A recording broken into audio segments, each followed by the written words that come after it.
গুণধর বাপের গুণধর ছেলে। শালা, মার খেয়ে এলো নাকি দুঘা মেরেও এলো?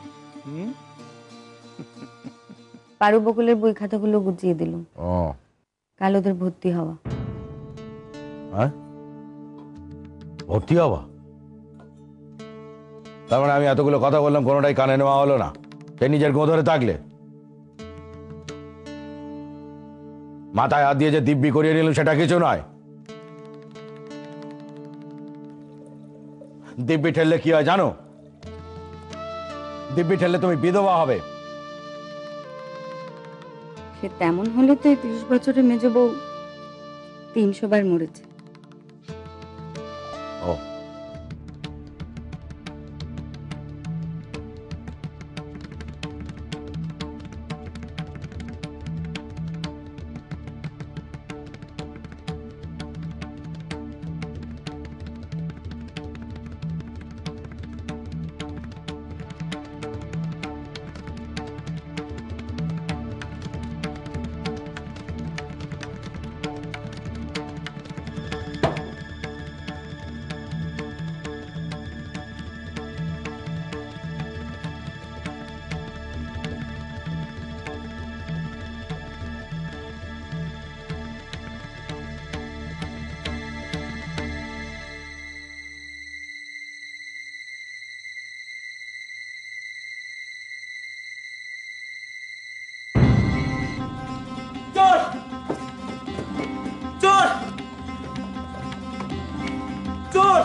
বুধো দাদা, কি হয়েছে তোমার?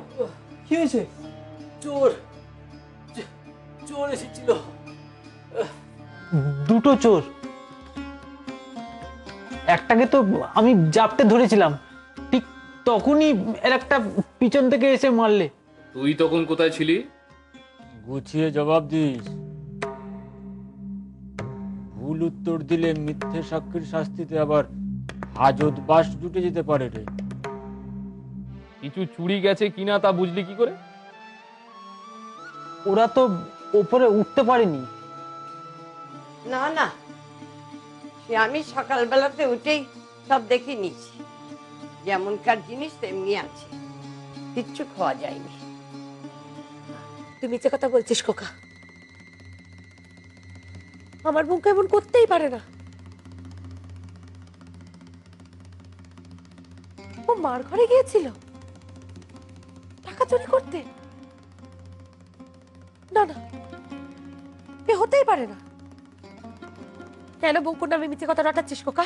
আমার কি খেয়ে দিয়ে কাজ নেই আমি ওর নামে মিছে কথা রটাতে যাব? আর তাই যদি করবো আমি তোমাকে এসে বলবো কেন? চারিদিকে ঢেড়া পিটিয়ে বলবো, বাবা বড় জ্যাঠা এদের কাছে বলবো, কলেজে বলবো। আর আমার কথা যদি বিশ্বাস না হয় ওকেই শুধাও না। আমার কিছু বলার কি দরকার? তুমি যদি ওর ভালো চাও তোকে শুধরোতে বলো নিজেকে। ঠাকমার ঘরে টাকাটা রাখতে গিয়ে আমাকেও তো যে কেউ ধরতে পারতো, সেটা ওর জন্য করতে হয়েছে আমাকে। পরের বার থেকে কিন্তু আমি আর বাঁচাবো না ওকে, এই বলে রাখলুম। কি করেছে? কি রে বল, এতগুলো টাকা তোর কিসের দরকার? তেজো জেঠি, ও ধার করে জুয়ো খেলেছে। একবার দুবার না, অনেকবার। এবারে আর টাকা দিতে পারেনি, নিতাইরা ওকে ধরে ঠেঙিয়েছে। চাপি, এত দেরি করলি কেন বাবা? তুই একা এসেছিস? কে আসবে না? আসবে যে কি হচ্ছে না, আসবে বড় বেশি। লোকের কাছে বোঝাতে তো প্রাণ যাচ্ছে, যোগ্যিখানা কিসের? কেন না হয় বলবি যে বাড়ি হবার পর তো তেমন কিছু হয়নি, তাই একটু পুজো আচ্ছার ব্যবস্থা হয়েছে। তো সাজিয়ে গুছিয়ে মিছে কথা কইতে আমি পারি না বাপু। মায়ের কেলেঙ্কারি খন্ডাবার যোগ্য, এই কথাও তো লোককে বলার মতন নয়।